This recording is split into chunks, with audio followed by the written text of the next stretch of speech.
Bismillahirrahmanirrahim. Assalamu alaikum. Welcome to my YouTube channel Learn English with Arimi. तो जो आज की क्लास है वो है हैज़ टू, बिल्कुल हैव टू की तरह है। तो ये हैव टू और हैज़ टू जो है ये काफ़ी ज़्यादा इम्पोर्टेंट है। और ये क्या है? To express necessity in the present, बिल्कुल सेम इसी तरह है जिस तरह हैव टू था। टू एक्सप्रेस बयान करता है नेसेसिटी, ज़रूरत को, इन द प्रेजेंट, मौजूदा वक्त में। इसके बाद उर्दू में जो इसकी पहचान है वो ये है, उर्दू जुमलों के आखिर में ना है, नी है, ने है या पढ़ता है, पढ़ती है, पढ़ते हैं वगैरह आता है। जुमला आ जाए इस तरह का, मुझे ये करना है, मुझे वो करना है, मुझे खाना खाना है, मुझे कॉलेज जाना है, या कोई इसी तरह का आ जाए, करना पड़ता है, कुछ भी। तो ये इस्तेमाल किसके साथ होता है? Use only with he, she, it and singular, singular noun के साथ आता है। तो हैज़ टू और हैव टू बहुत ही इम्पोर्टेंट है। तो ये याद रखें कि इसकी पहचान उर्दू में ये है, और to express necessity in the present, ठीक है। और ये इस्तेमाल सिर्फ जो होता है use only with he, she, it and singular noun, ठीक है। तो चलें क्लास स्टार्ट करते हैं।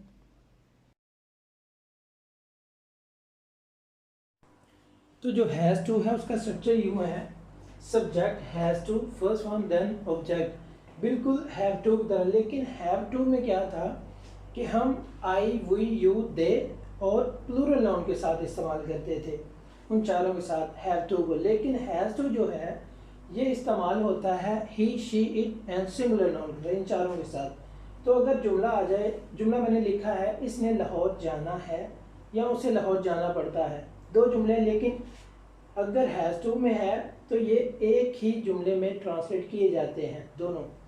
अगर दानिश ने क्रिकेट खेलने जाना है, या जुमला आ जाए दानिश को क्रिकेट खेलने जाना पड़ता है, ठीक है, या उसे बाजार जाना है या उसे बाजार जाना पड़ता है, दोनों सूरतों में जुमला एक ही बनेगा। सबसे पहले आपने सबसे पहले जो देखना है कि आपका जुमला है क्या।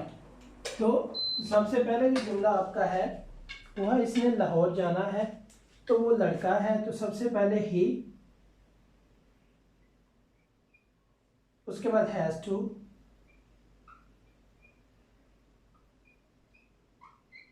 उसके बाद जाना, गो टू, कहाँ जाने की बात हो रही है? लाहौर, सो यहाँ पे लाहौर, उसने लाहौर जाना है या उसे लाहौर जाना पड़ता है, दोनों सूरतों में ही has to go to Lahore. अच्छा, उसके बाद दानिश ने क्रिकेट खेलने जाना है, सबसे पहले आपका सब्जेक्ट दानिश,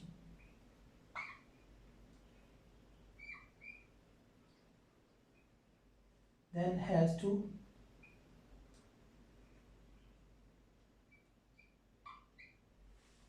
उसके बाद है गो, किस लिए जाना? Play cricket.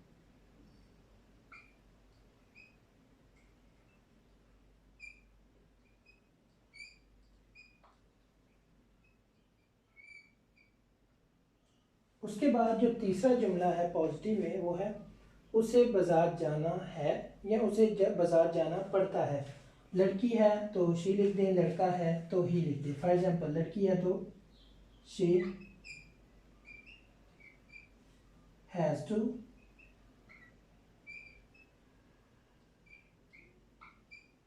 उसके बाद जाना, गो टू, कहाँ जाने की बात हो रही है? बाजार, टू द मार्केट।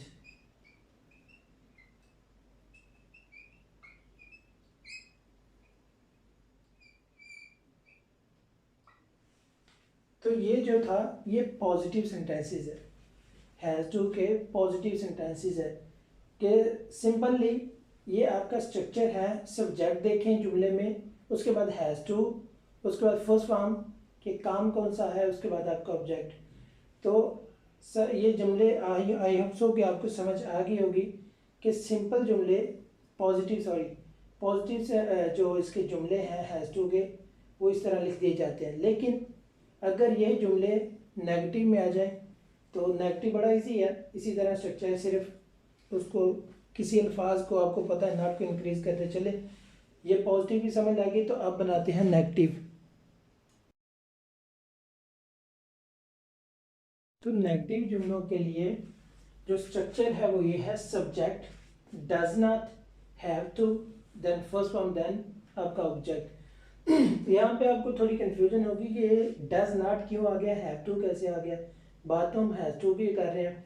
तो जब इंशाल्लाह बात करेंगे प्रेजेंट इंडेफिनिट की नेक्स्ट क्लासेस में, तो इंशाल्लाह मैं आपको एक्सप्लेन कर दूंगा यहाँ पे डज नॉट क्यों आया और हैव टू क्यों आया। तो जुमला अगर आ जाए उसे होमवर्क नहीं लिखना है या उसे होमवर्क नहीं लिखना पड़ता है, दोनों सूरतों में। तो सबसे पहले आपका सब्जेक्ट क्या है, ही, देन डज नॉट,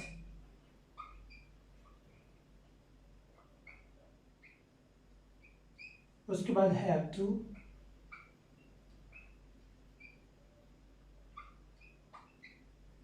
क्या नहीं लिखना, होमवर्क सॉरी राइट लिखना,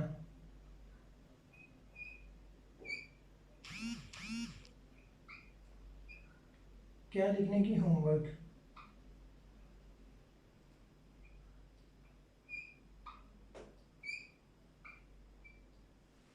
ठीक है, he does not have to write homework, उसे होमवर्क नहीं लिखना है या उसे होमवर्क नहीं लिखना पड़ता है।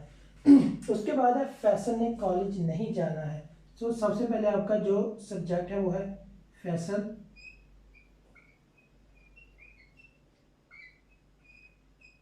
देन डज नॉट,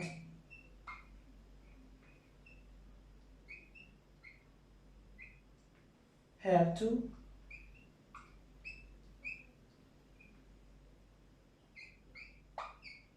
उसके बाद जाना, कहाँ जाना, to college.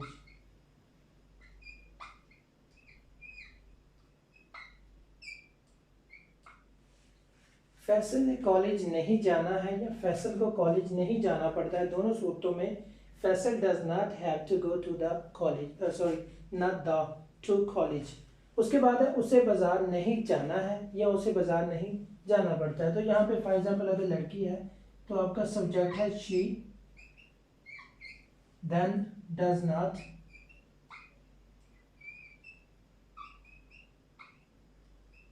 Then have to,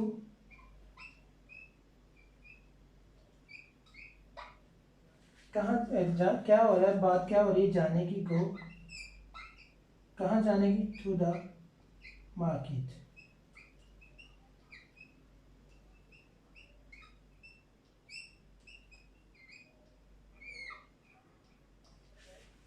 I hope so कि आपको नेगेटिव की भी समझ आ गई होगी।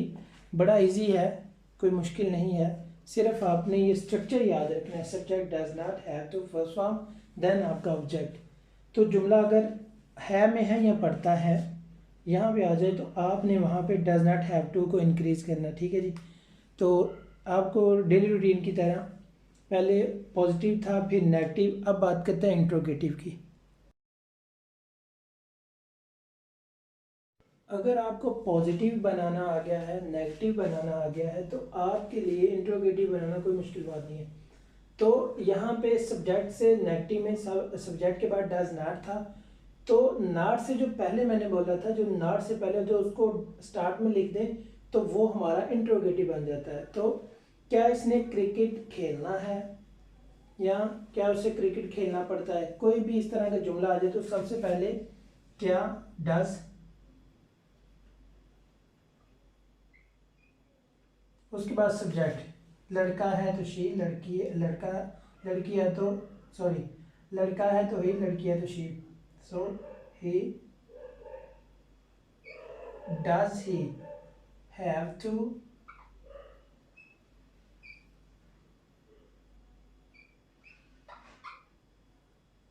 क्या बात हो रही है खेलने की, play, does he have to play cricket.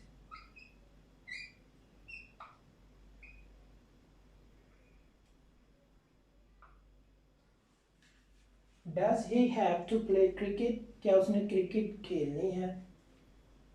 उसके बाद है क्या फैसल ने लाहौर जाना है। सो डज सबसे शुरू में, देन आपका सब्जेक्ट क्या है फैसल,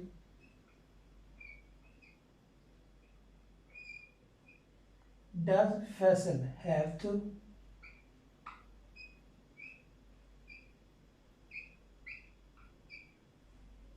उसके बाद क्या बात हो रही जाने की, गो टू, कहाँ जाने की बात हो रही है, लाहौर।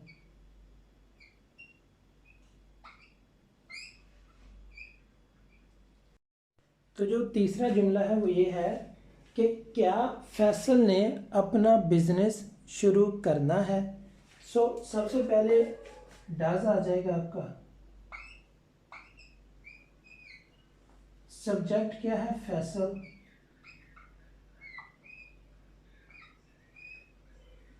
हैव टू,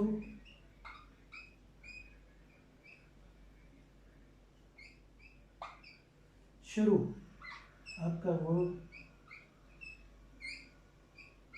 स्टार्ट करना।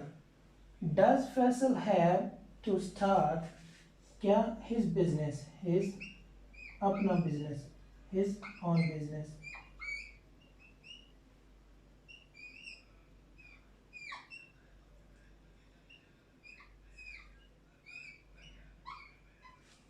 तो इंट्रोगेटिव बनाना भी कोई मुश्किल नहीं है। आई होप सो कि आपको समझ आ गई होगी इंट्रोगेटिव की, पॉजिटिव और नेगेटिव की।